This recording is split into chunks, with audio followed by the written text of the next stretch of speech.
My parents are divorced, and because of the custody agreement I am supposed to be at my dad's for every other week. My mom dropped me off outside his house, and I went to the door and the key didn't work. I banged on the door and rang the doorbell and nobody came to the door, the house seemed empty. My phone had died and my mom had left because she was dropping me off in her rush to work. The locks on the doors were new but it was hot as hell out and my dad was supposed to have custody, so I thought it would be fine to come in the window. Like I was supposed to be there. I climbed in the bathroom window that he always leaves open, I slid the screen up carefully and came in without breaking anything.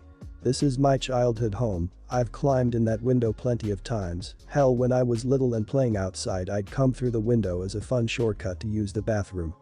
I went towards my bedroom and there was some random lady in the hallway who freaked out, she was scared by me being there, and I was like I live here, I'm Mitch's daughter, who the hell are you, and she left the house without saying. I went around the house and my dad was not there. So he got home, and he was mad as hell at me for breaking in and scaring a lady he was friends with. Apparently my mom and him had miscommunicated about drop-off time, he was supposed to meet us in the afternoon and give me a copy of the new keys. It was supposed to be after his lady friend had left.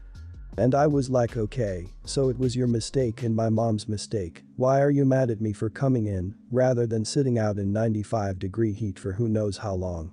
And he was just so mad that I acted threatening to his friend that she was scared by me banging on the door and screaming, then suddenly showing up inside the house when she had no idea who I was. I said that if he's having ladies over and they're over a father's house, they better damn well expect a kid around it, they're pretty dumb. Am I the idiot for climbing in the window of my dad's house? Not the idiot. Your dad is for sure though. If I am reading this right, your dad is remarried, and while his new wife was caring for her elderly parents your dad had a lady friend over that appears to have spent the night, is in your dad's clothes, and is coming out of his room. Your dad is pissed that he got caught being a total dirtbag and is taking it out on you.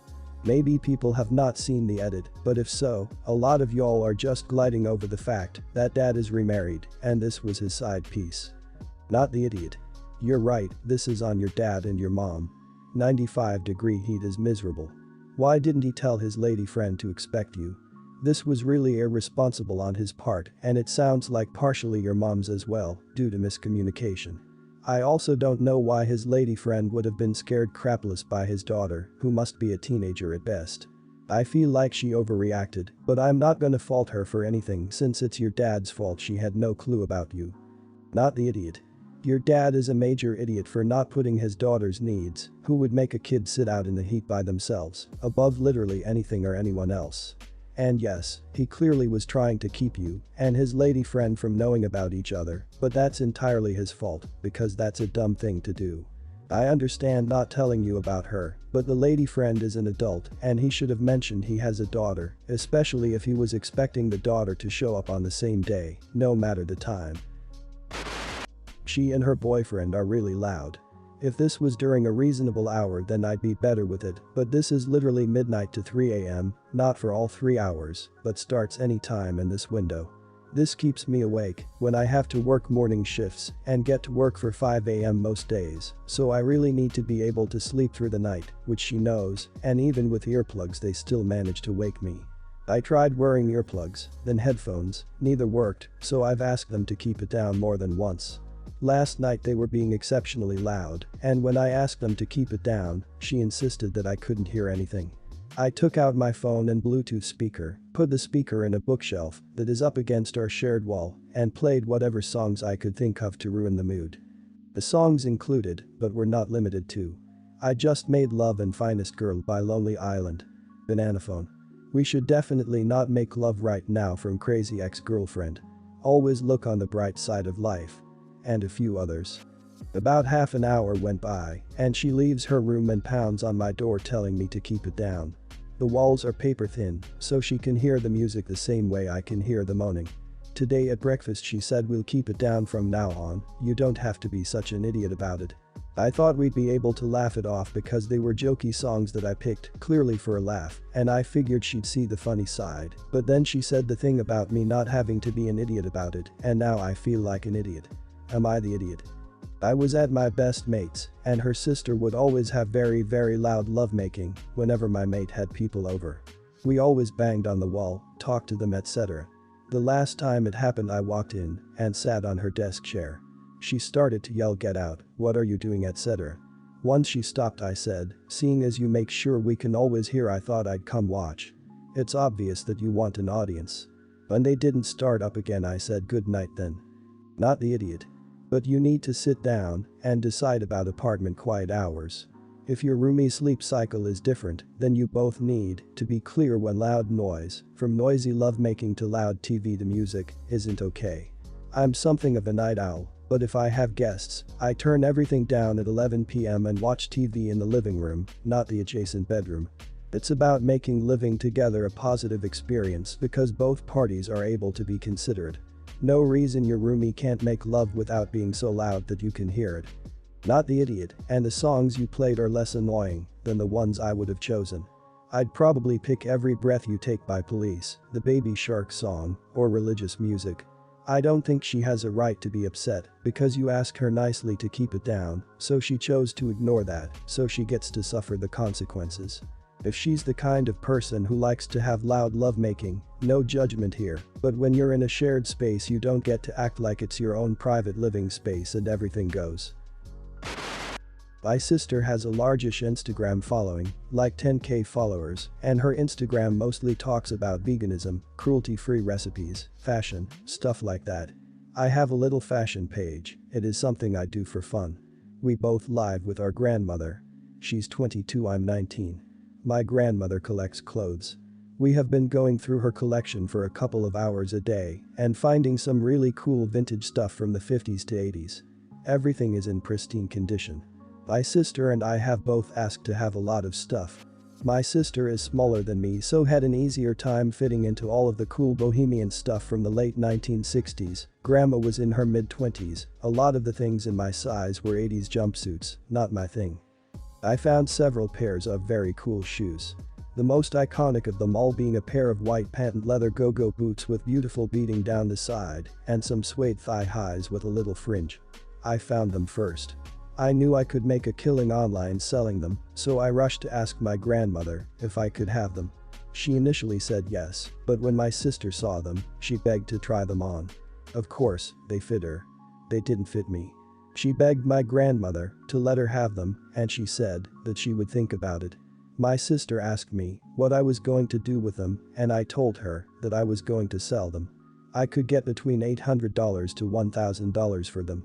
She shamed me for trying to sell grandma's stuff. She said that she would actually wear them and take care of them, so she deserved them. I disagreed. I also pointed out that she was vegan, why she would want leather shoes anyway. She said that used stuff and heirlooms don't count. She went off to talk to my grandmother by herself that night. My grandmother ended up giving the shoes to her. My sister got all excited and was trying the shoes on with a bunch of different outfits.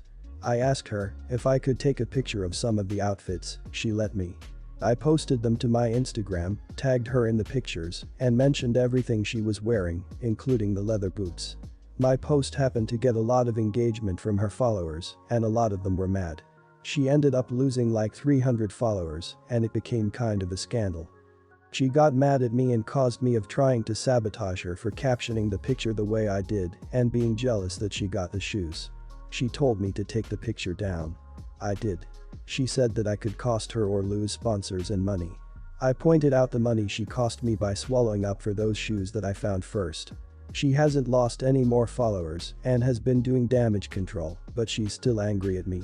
I think she's a hypocrite for wearing the shoes in the first place, and I asked her before taking the pictures. But I feel bad about how stressed out she's feeling and the crazy backlash that she's receiving, so am I the idiot for posting them? You're the idiot.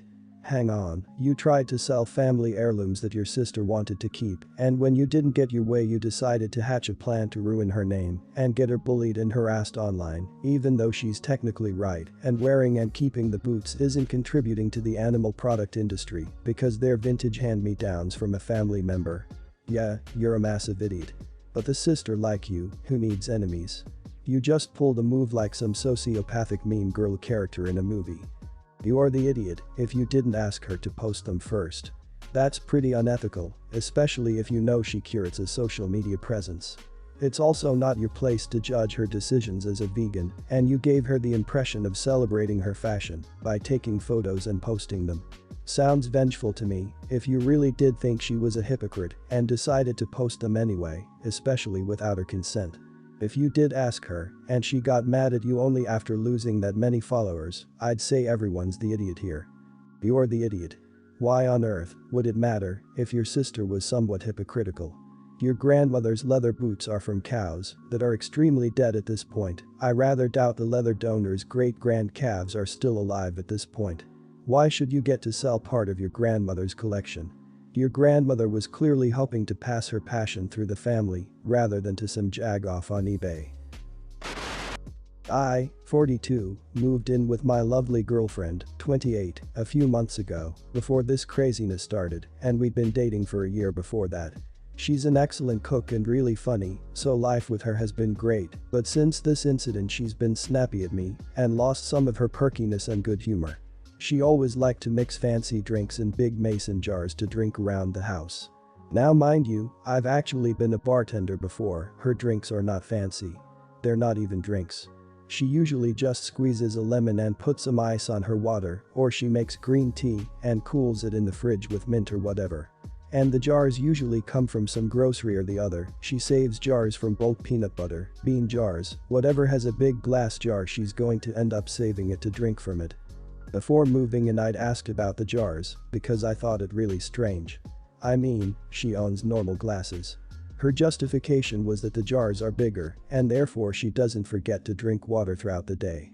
At the time, I kind of assumed this was some weight loss thing she didn't want to actually tell me because she was embarrassed as she's a little bit chubby, so I let it go. But now I've moved in, the jars were annoying me more and more. She doesn't keep every one of them, but she has like 10 in their own shelf, and it seems like such a stupid waste of space in our small kitchen. Besides, we have glasses. She doesn't have to drink from a jar. So earlier this week I was tidying up the kitchen while she slept in, and I just threw them out. I think the kitchen looks much better, we have more storage for pots and she can still prepare her fancy drinks in normal glasses. She was pissed. I never seen her so mad. Her main point were that the jars never bothered anyone, and it's none of my business, but now I live here too, so I think it is. During the fight, and this is where I may be the idiot, I mentioned that it's stupid to want special recipients to just drink flavored water, it's not like it's a cocktail, and she's only doing it to lose weight anyway. She went really quiet at that and walked away from me. I gave her time to get over it, but it's been a few days and she's still moping around, and I noticed she doesn't seem excited about her fancy drinks. That's making me feel kind of bad, but I still think I was in the right to throw out her jars as they were just garbage. Should I just bite the bullet and apologize? Am I the idiot? You're the idiot. My gosh, reading this made me sick.